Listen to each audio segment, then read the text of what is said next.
뉴욕 증시는 3대 지수 모두 이제 블랙 프라이데이 다음 날로 인한 조기 폐장이죠. 조기 폐장을 한 가운데 좀 3대 지수 모두 좀 혼조세가 나와준 모습입니다.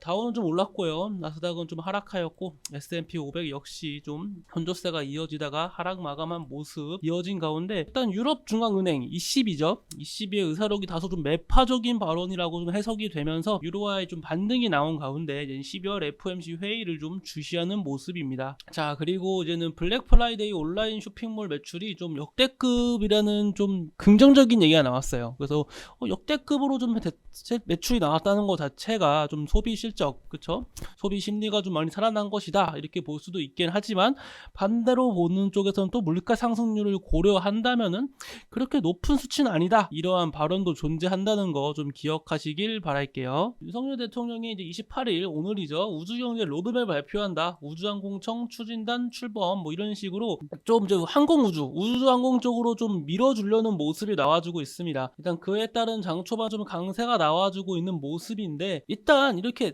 대통령이 어떤 발언을 하는 건 좀 되게 좀 중요해요. 대통령의 발언이 어떻게 하면 왜 중요하냐? 대통령의 발언 하나하나가 이제 다 정책주거든요. 대통령 정책주. 대통령의 정책주는 가장 큰 자금이 쏠리게 되어 있습니다. 대통령 발언 하나하나마다 큰 자금이 몰리게 되어 있고 이쪽으로 또 수급이 몰릴 수가 있거든요. 왜냐면은 나라에서 지원을 해주니까 그만큼 수급이 몰릴 수밖에 없습니다. 그런데 그렇기 때문에 대통령마다 이제 정책 관련주를 좀 유심히 봐야 된다. 일단 윤석열 대통령은 일단 출범 전부터 강조했던 게 이제 부동산 100만호, 부동산 관련 이야기를 했었고, 뭐 그 다음으로 중요시한 건 뭐 GTX도 얘기했었죠. 그런 식으로 좀 대통령이 좀 중점적으로 미는 사업이 있습니다. 그런 중점적 또 탈원전도 있죠. 탈원전 백지화, 탈원전을 이제는 아예 백지화 시키겠다. 그래서 원전 관련주 이런 식으로 이제는 각 대통령마다 중점적으로 미는 그 정책주가 있거든요. 그런 정책주에는 한번 주목을 해봐야 됩니다. 그리고 이번에 나온 거는 이제 항공 우주 쪽이었다. 실질적인 매출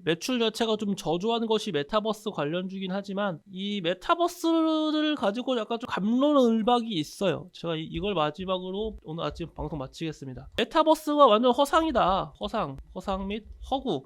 그리고 나 메타버스 쪽 보니까 진짜 볼 거 없더라. 볼품 없다. 이런 식으로 주장하시는 분들이 계세요. 실제로 저도 메타버스 그 게임이라든지 이런 거 보면은 진짜 볼품 하나도 없어요. 막 옛날 뭐 아바타 이런 거 보는 것 같아가지고 진짜 볼 거 하나도 없거든요. 하지만 중요한 건 우린 이게 아니에요. 메타버스가 허상이고 허구고 뭐 재미가 없고 퀄리티가 떨어지고 이게 중요한 게 아니라 메타버스 관련주로 수급이 몰린다. 이것이 중요한 겁니다. 지금. 오늘 같은 하락장에서 역시 메타버스 관련주가 약 강세가 나와주고 있어요. 지금 그쵸? 보시다시피 그러한 것이 무엇을 의미하냐? 하락장에서도 수급이 몰리고 있다? 이 게임이 재미있고 없고가 중요한 게 아니에요.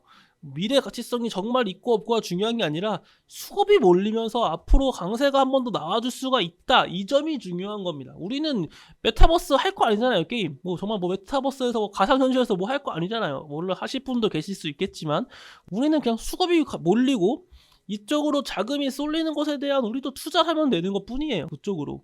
이 게임이 재밌고 없고는 나중 얘기입니다. 그리고 이 메타버스 관련주 쪽으로 실제로 수급이 좀 몰리고 있는 것도 현재로서는 사실이니까요. 우리가 이걸 애써 부정하지 말자는 거예요. 지금 이해하시죠?